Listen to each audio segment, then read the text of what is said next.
안녕하세요 교수님. 네, 안녕하십니까. 부정적인 이미지가 먼저 떠오르기 마련이거든요. 근데 또 분명히 좋은 부분으로 쓰이는 면도 있을 것 같아요.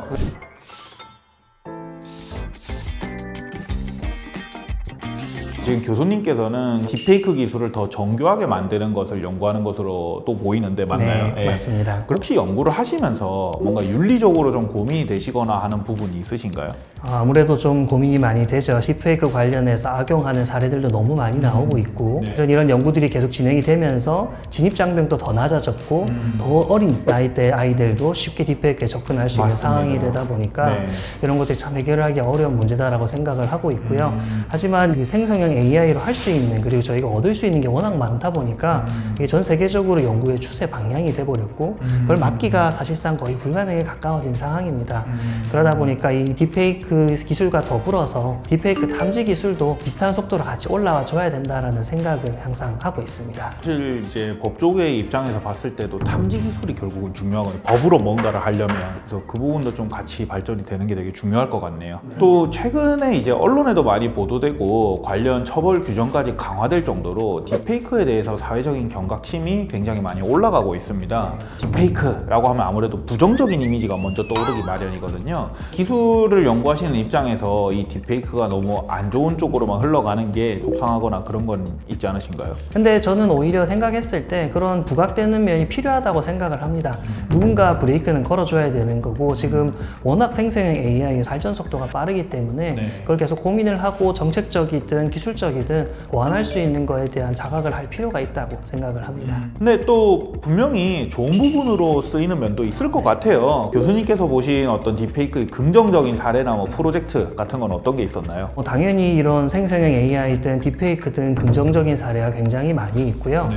이제 제가 소속되어 있는 첨단영상대학원 같은 경우에는 영화나 애니메이션 감독님들도 교수로 같이 계십니다. 그런 영상에 이제 인공지능을 적용을 하고 있는 연구들을 수행을 하고 있는 학문단이라고 생각을 하시면 될 텐데요. 네. 그러다 보니까 이제 영화 쪽이나 네. 혹은 애니메이션 쪽에서 실제로 이런 딥페이크 기술들을 한번 적용을 해보는 고민을 많이 해보고 있고 영화 같은 것들을 예시로 들면은 프리비주얼라이제이션이라고 해서 네. 처음에 개략적인 영화를 한번 찍어보는 그런 것들이 또 있습니다. 딥페이크를 활용을 해서 개략적으로 먼저 확인을 해보고 조금 더 명확하게 이게 어떻게 연출이 되어야 되는 우리가 확인을 할 수가 있는 거고요.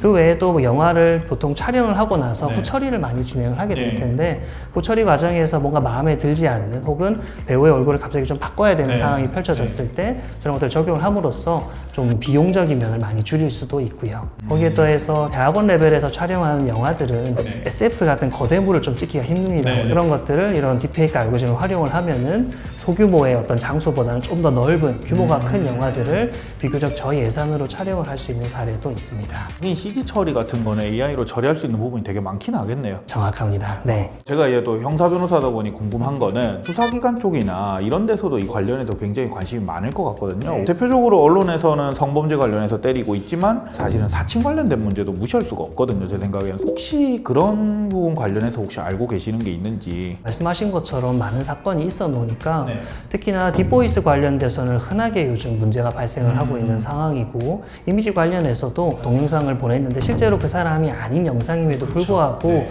이게 퍼졌을 때 두려움 때문에 그러니까요. 사기를 당하는 사례들 제가 전해 듣기만 하고 있습니다. 네. 그런 사례들이 있어서 네. 이런 연구를 해야 됩니다라는 필요성에 대해서 이야기를 해주시는 분들이 많이 계셔서 네. 촬영된 영상인 건지 아니면은 그러니까요. 가짜로 만들어서 조작된 네. 증거인 건지를 이제 분류를 하기 위해서도 네. 이런 딥페이크 담지 기술들이 꼭 필요한 상황이라고 봐주시면 되겠습니다. 제가 이제 실제로 좀 들은 사례들은 변호사가 운영하는 리딩방 이런 느낌으로 해서 사기 치는 리딩방들 있잖아요. 주식 리딩방 이런 거에 되게 변호사 사진들이 악용되고 있다는 걸 들었어가지고 이런 사칭 문제들도 되게 심각하겠다. 변호사분들이 직접 고소하는 케이스들도 되게 좀 최근에 좀 생긴 걸로 알고 있어가지고 그래서 혹시 아시는 게 있나 해서 한번 여쭤봤습니다. 이런 부분에 좀 더 연구가 필요하지 않나라는 생각이 드네요.